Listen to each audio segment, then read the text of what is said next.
Patay na nga ba talaga si Inujin Yamanaka sa Boruto 2 Blue Vortex? Alamin, pakipindot nga muna ang like at atin na agad tong simulan. Dito nga sa latest Boruto 2 Blue Vortex chapter na chapter 10, nakita nga natin ang labanang naganap sa pagitan ng Team 10 at Himawari. Laban dito sa halimaw na God Tree na si Jura at nabigla nga tayo lahat noong bigla na lang tinuhog ni Jura ang middle part ng katawan ni Inujin gamit ang wood style. At kung makikita nga natin yung way ng pagkakatusok dito ni Inujin, imposible ngang walang tinamaan na vital organs itong wood style na ito. Kaya nga patay kung patay talaga dito si Inujin. Pero patay nga ba talaga si Inujin?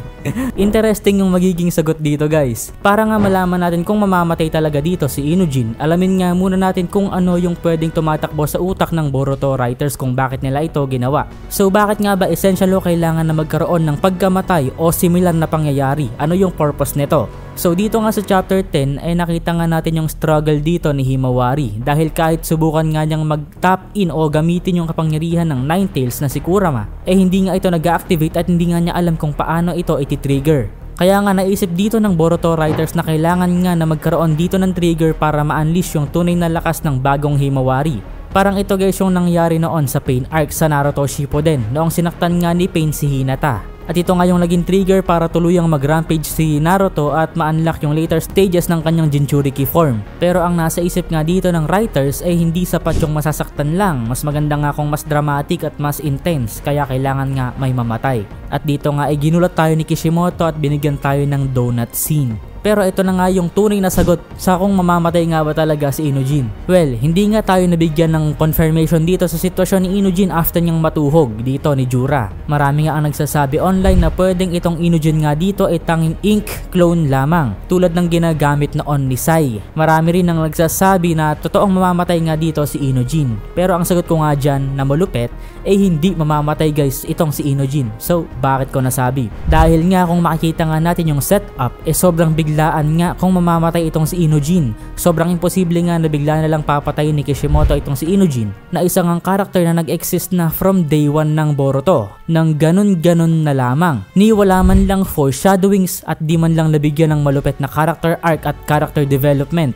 Kung papatayin nga ng authors itong si Inujin, sigurado nga ang gagawin nga nila ay bibigyan muna ng character arc itong si Inujin para mas makilala at mas makuha ni Inujin yung puso nating mga fans upang maging dramatic at malungkot yung magiging storya. At maglalatag nga sila ng maraming death flags at foreshadowings, mga hidden signs at mga senyales na maaaring mamatay nga itong character na ito. Yung mga ganyang setup nga ay nakita na natin noon guys. Sa pagkamatay nga ng mga karakter tulad na Jiraiya at tulad nga nitong si Sarutobi Asuma na sobrang emotional nga ng mga art na yon. Pero dito nga sobrang biglaan guys. Yan nga yung unang rason kung bakit imposibleng mamatay dito si Inujin. At ito na nga yung tunay na sagot kung bakit hindi mamamatay si Inujin guys. Sabihin nga natin na sige, ito nga yung tunay na Inujin at hindi nga ito ink clone. At wasak nga dito pati ang vital organs ni Inujin at in a few minutes nga mamamatay talaga dito si Inujin automatically. Pero alam kong alam nyo rin to, andito nga si Himawari guys. Ibang level nga yung kapangyarihan nitong si Himawari sa kasalukuyan ngayong na-activate na nga niya ang kapangyarihan ni Kurama. At tatandaan nga natin guys, hindi nga simpleng Jinchuriki lamang itong si Himawari. Sa kasalukuyan nga, yung utak at katawan nga ni Himawari at Kurama ay iisa. Meaning mas malaya nga si Himawari na gamitin yung chakra ni Kurama kumpara sa mga dating Jinchuriki ng Nine Tails.